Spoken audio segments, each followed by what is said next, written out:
going back to the period after the terrible clash between the Alliance civilizations. In the time between 90,000 BC and 72,000 BC, I saw many battles and tensions on the surface of the planet, which then involved human beings. Those conflicts culminated in a terrible and huge war on the territory of today's Europe, around 50,000 BC. The war was a defining moment for our planet and for the beings on its surface, because it involved a certain rupture between the planes of existence, especially between the physical plane and the etheric subtle plane. At that time, there was an advanced civilization of human beings on Earth called Tars, but I also heard slight differences in the frequency play of this word, which I understood as Tarsay or Terasay. However, I considered Tars to be the basis, so the inhabitants of that time, in that region of the world, we can call the ancient Tars, the ones I will refer to next. The configuration of the land in the northern hemisphere, as I saw it in the holographic images shown to me, was a little different from what we know today. Sweden, Norway, Finland were united with Europe, for instead of the vast area which is nowadays covered by the sea, there were only lakes and a few large rivers. The Tars civilization advanced even further south, towards Poland, Ukraine, Romania and even a little further east, taking in parts of today's Baltic countries. In other words, the territory over which it spread was vast. For the most part, the Tars were human beings, but their bodies were much more slender, vital and harmonious than those of contemporary humans. At the beginning of their civilization, many thousands of years before, around 70,000 BC, they were beings, but due to repeated combinations with more primitive beings, their DNA underwent major transformations with strong overtones. From one point of view, we can say that they were a civilization of half-gods, or hybrids from the combination of ENL and ENK beings. At that time, in that area which covered much of Central and Northern Europe, the many frequencies of the etheric plane intersected in many places with the frequencies of the physical plane, resulting in many space-time portals, through which one could easily pass from the physical to the etheric plane and vice versa. The colossal armed confrontation between the populations of the area, most of which were Tars populations, also meant a rupture of the planes of existence for the Earth, or a much more severe separation between the physical and etheric planes occurred. Up to that time, conjunctions or interpenetrations between these two planes of existence were something natural. If, for example, an ENL being was in Africa and wished to reach northern Poland, this could happen in a few moments, by crossing such a portal, which in fact was a specific union or touch between the physical and etheric planes. Origin of the conflict. As has been shown to me, at the level of society at that time the cause of the huge conflict around 50,000 BC, was friction between the different faiths shared by the Tars populations.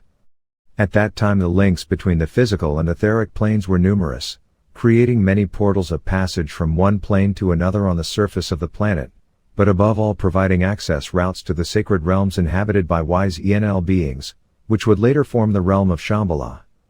Over time, however, some groups of the Tars population began to desire an expansion of their territory, which also involved more crossing zones between the physical and etheric planes. This led to the first armed conflicts, which at first were relatively minor.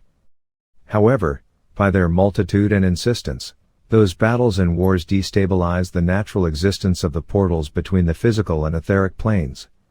The etheric zones corresponding to those frequencies began to separate more and more from the physical plane, and this gave rise to great discontent and misunderstanding, because many possibilities were lost, which were previously valid because of coexistence with the etheric plane, superior knowledge, much easier access to moving from one zone to another, contact with superior beings, superior states of existence and others.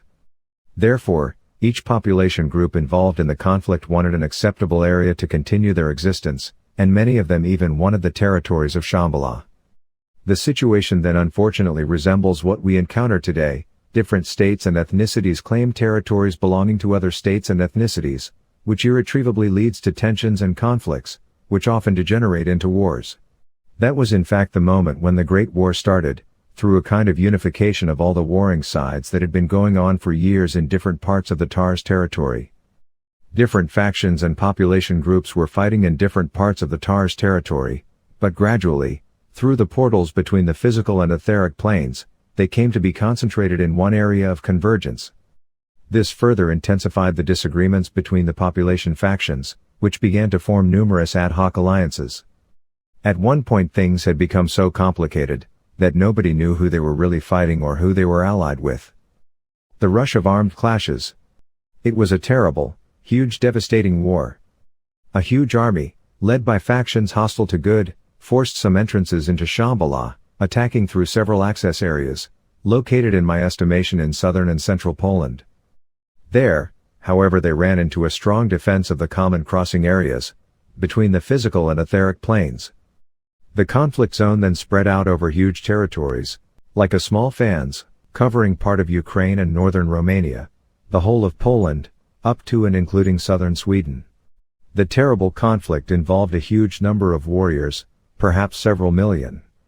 It was practically a slaughter, especially as it was not a medieval battle with swords, bows and spears. The Tars were elite warriors, very powerful and with weapons that borrowed some characteristics and powers specific to the etheric plane, with which they had had very frequent contact until then. That was another reason for the war, as the illusion of losing power can breed monsters in the mind. However, I also saw other groups of less developed ENK beings, also very powerful, but with conventional weapons such as axes, spears or bows. Even the ENL beings, who were still fewer in number, did not stay away from that terrible confrontation, but used far superior technologies, such as some highly armed attack airships. I saw, for example, how they emitted a kind of jets like a laser beam, which branched out near the surface of the Earth and caused immense damage, both to property and human life. I have watched some of the battle scenes, and I can say that in terms of the scale, the clash and the energy involved, that human conflict was even more terrible than the warfare waged around 100,000 BC by extraterrestrial civilizations, both in the vicinity of Earth and on its surface. Even though the level of destruction in the alien conflict was far greater, and the nature of the weapons they used was far more terrible and destructive, the Great Tars War was nonetheless marked by unimaginable commitment on the part of the warring parties and extraordinary ferocity. It was practically like widespread madness. After the war, the conflict was so violent that it deeply shook the morale of all parties involved. It was so painful and shocking that after it ended, some ENL peacekeepers decided that it should be etched into the memory of humanity to prevent it from happening again. The images then showed me, in translucent and slightly blurred mode, specific to the reality of the ethereal subtle plane, the presence in the conflict zone of giant columns, like warning beacons. They were dizzying constructions in their grandeur, which, as I was shown, contained within them a kind of telepathic wave transmitters, the purpose of which was to prevent any such devastating conflict in the future, by emitting specific frequencies that were activated in the event of such a threat. Those who survived stayed in those areas, and gradually laid the foundations of a new civilization, which was the great and powerful Hyperborean civilization. In those sequences the man from Apellos intervened and, by operating some commands on the holographic screen, changed the course of the images, bringing to the foreground a mountainous region and some tall and very powerful inhabitants, who lived there a few thousand years after the Great War. From the structure of the frequencies I immediately deciphered that they were called Tharos, probably a reminiscence or alteration of the ancient term Tars. Telepathically I understood that the meaning of that name was Hardy. The images then showed a place near a cave, which these Tharos guarded with great devotion, and I subtly understood that it was one of the crossing areas from the physical plane, to the realm of Shambhala. I was however surprised by the intervention of the man from Apellos, but I quickly understood the reason. He wanted to show me that this entrance was in the territory of Romania. Of course, it is not the only one here, just as there are such entrances to the realm of Shambhala in other countries, but it is one of the few stable, permanent intersections between the physical and etheric planes that has not been affected by the Great Tars War. At first, the image was presented to me as a view from a great height, from where I could even see the curvature of the Carpathian Mountains.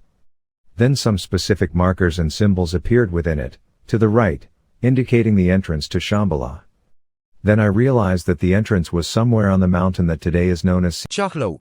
The Great Tars War of 50,000 BC destabilized many areas of passage to the etheric plane, which later led to the separation of the etheric plane from the physical plane.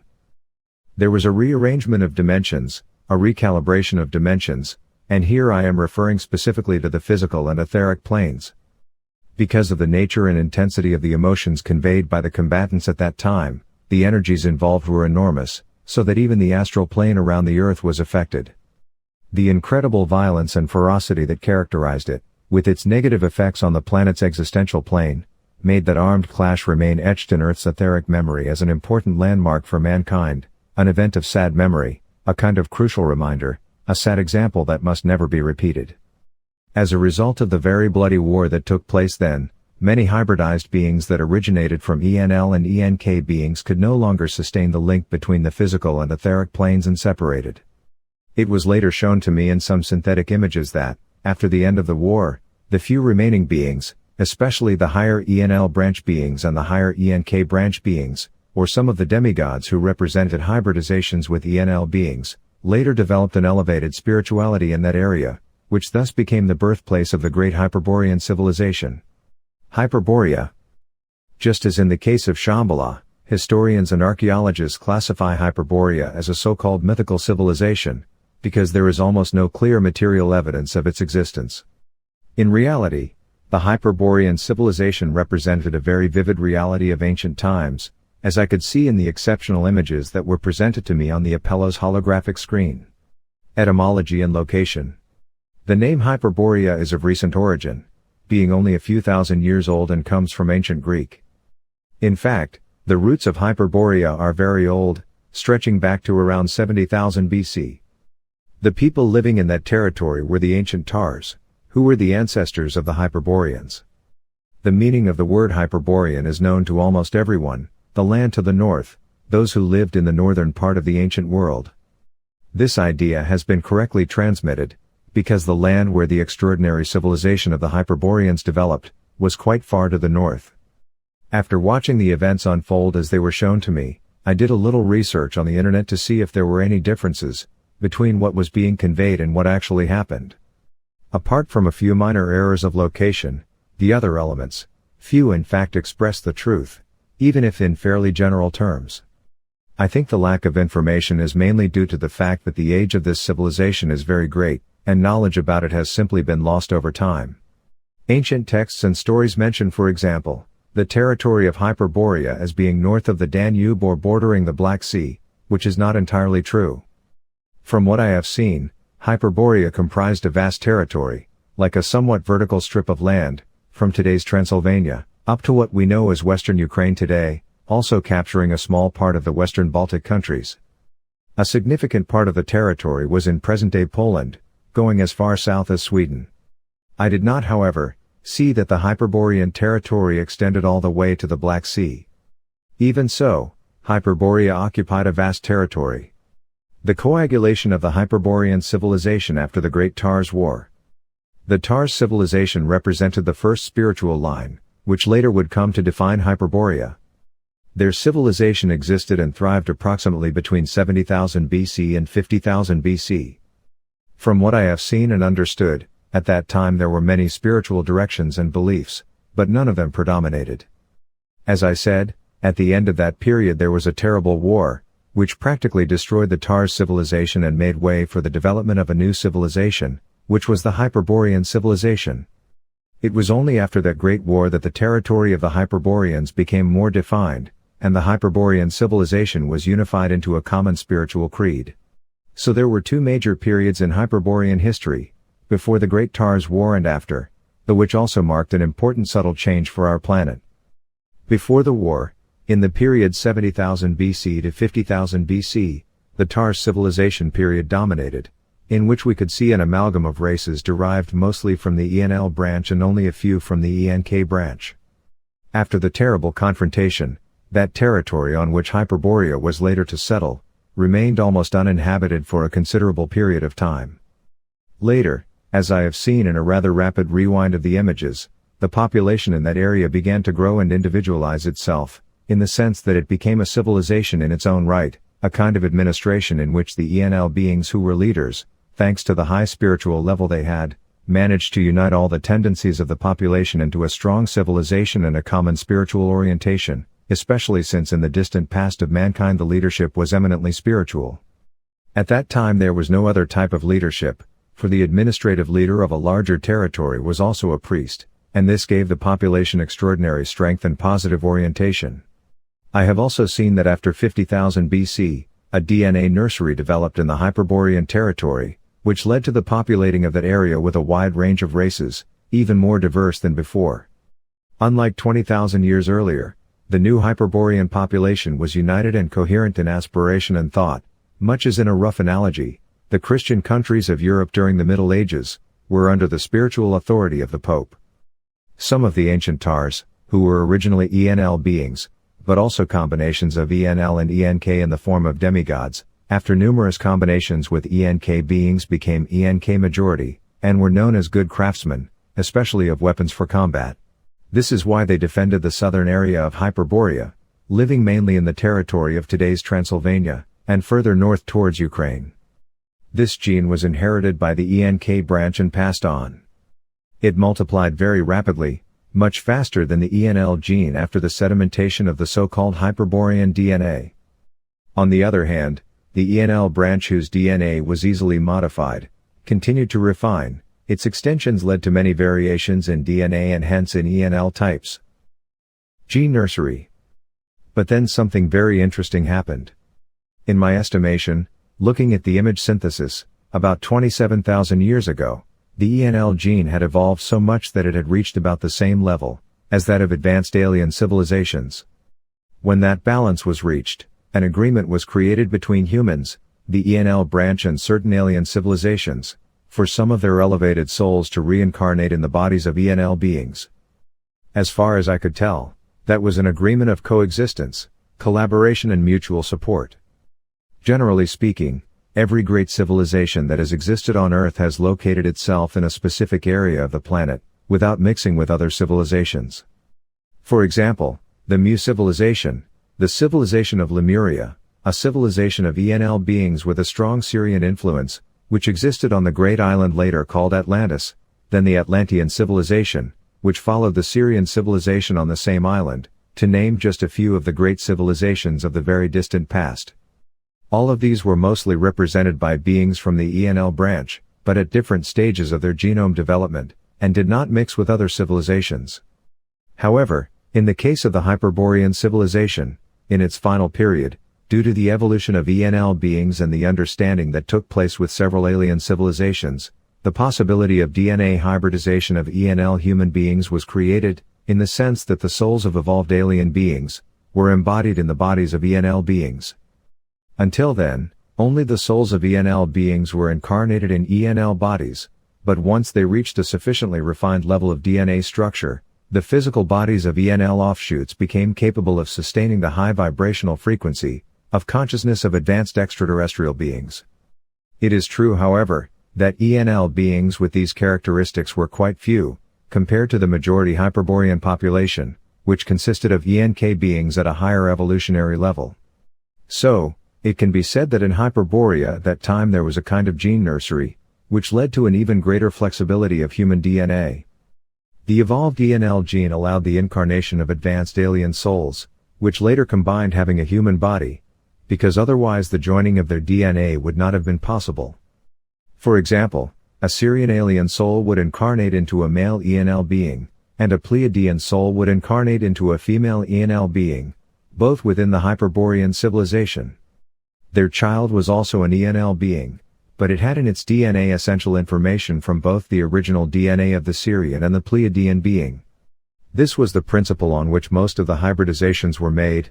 The basis on which these hybridizations were built remained the ENL gene, but the complexity of the windings of other alien genes on this basis was staggering. There were also many hybridizations between ENL human beings that had already evolved and other ENL beings in which alien souls had incarnated. Withdrawal of the ENL branch. So, at that time the ancient territory of Tar civilization, which had practically become the territory called Hyperborea, was inhabited by many types of populations. They endured because of the ease with which many souls from other planets incarnated on Earth and had physical bodies of ENL beings, because they could support evolved alien consciousnesses. I could see in that vast territory nearly all types of populations, white, black, mixed race, yellow, mongoloid, and even other types, which derived from these but were still distinct in certain features, skin color, eye color, hair color, facial or body characteristics, sometimes quite different from what we know today.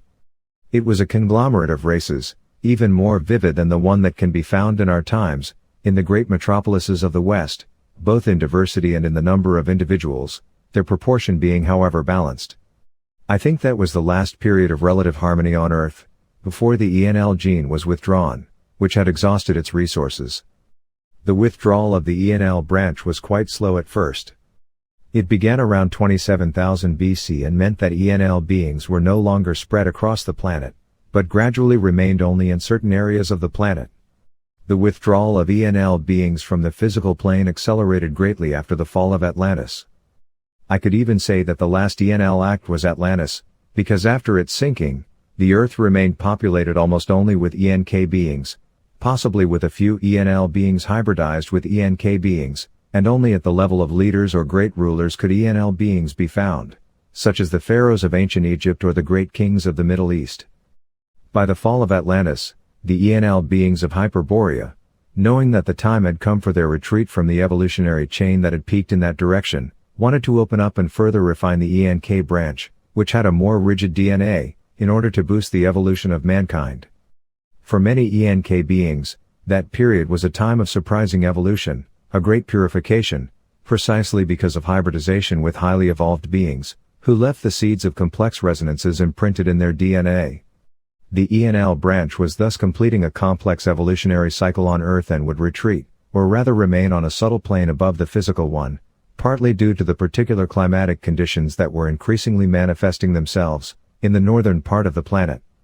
Indeed, from about 25,000 BC onwards, the planet's surface temperatures began to drop, causing ENL beings, who already had a strong resonance with the etheric plane, to remain increasingly more and more in this subtle plane, and have less connection to the physical plane.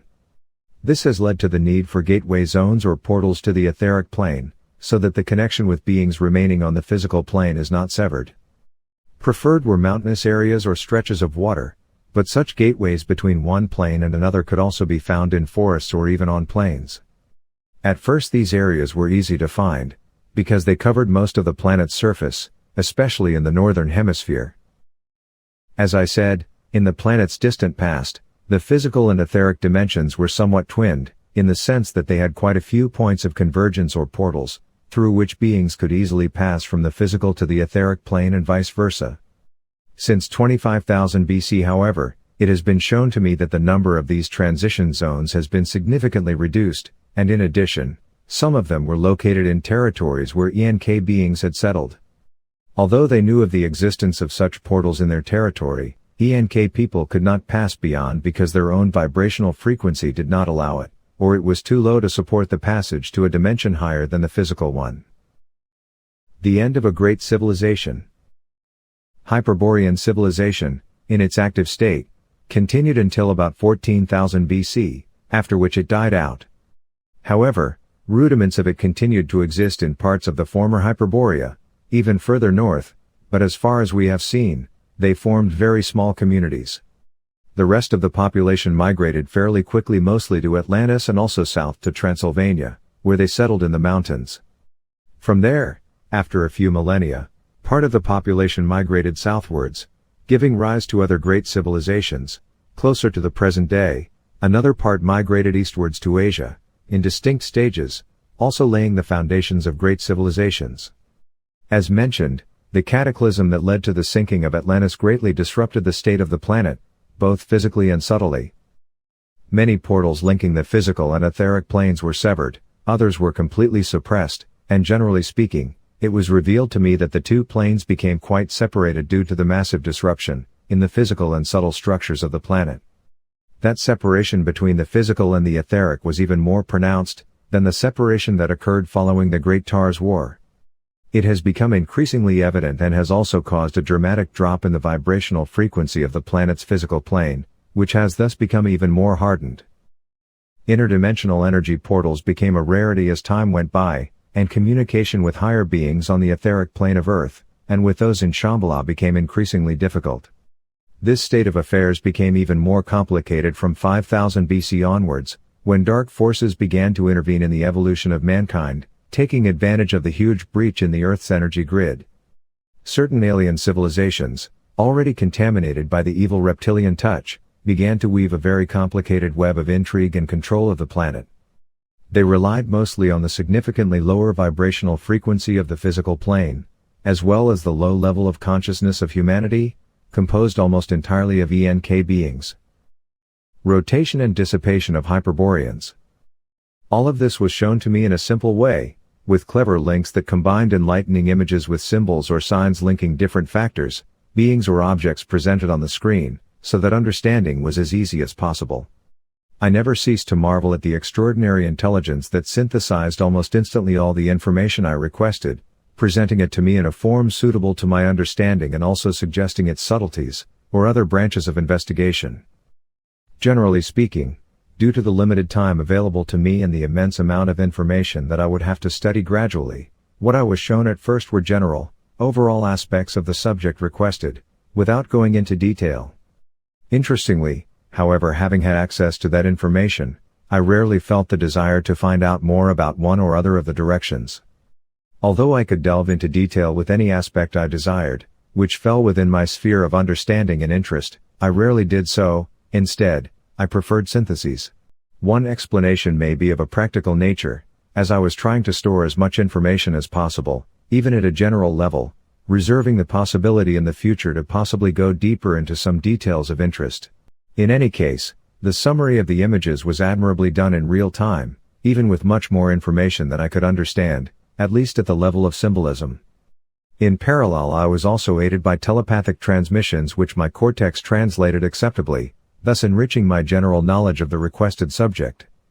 The images appeared in a cursive manner, and intelligently linked with certain graphic representations or even currents of colors, which indicated to me either the direction of a certain phenomenon or trend, or the nature that characterized them. For example, when I was shown the migration towards southern and southeastern Europe, it appeared to me represented by images in 3 different planes, but nevertheless overlapping. For instance, I saw groups of people and even domestic animals, particularly sheep, moving through various landforms. In parallel in the background, there was a kind of map of the land, showing the continent and a part of the Mediterranean, and over them, duplicating the movement of the people, there was a current in yellow, like a dynamic color stain undulating, according to the trajectory of movement over time on land. At one point it split into several thinner, almost fan-like directions, and one of them headed further east, coming to rest near the Mediterranean coast in what is now Turkey. I was then shown in rapid succession, the building of a large settlement in that area by the descendants of the Hyperboreans, in the form of a fortress which in time became a large city, very well developed and even equipped with some technology. I saw, for example, that at night the citadel was illuminated, but we did not identify the sources of light, which apparently were several. In any case, they did not come from fire. In the hologram, around that area and in relation to it several symbols appeared, some of them moving, with different colors. Snapshots of that city's life, beings, buildings or interiors would sometimes suddenly stand out, then recede, making way for other aspects. I understood that the place meant something important, but I didn't know what city or town it was, until I got used to the frequency of the area, and then telepathically I understood that it was Troy. This mental understanding came bundled with another set of information, that correlated with the holographic images. I thus understood the subtle connection to the city of Troy, in direct correlation to the evil influence of alien civilizations, and how their members on Earth have attracted acolytes from among the ENK beings. The aim was to destroy any ray of light, and Troy was the last bastion of resistance at the time. I will return to this subject later.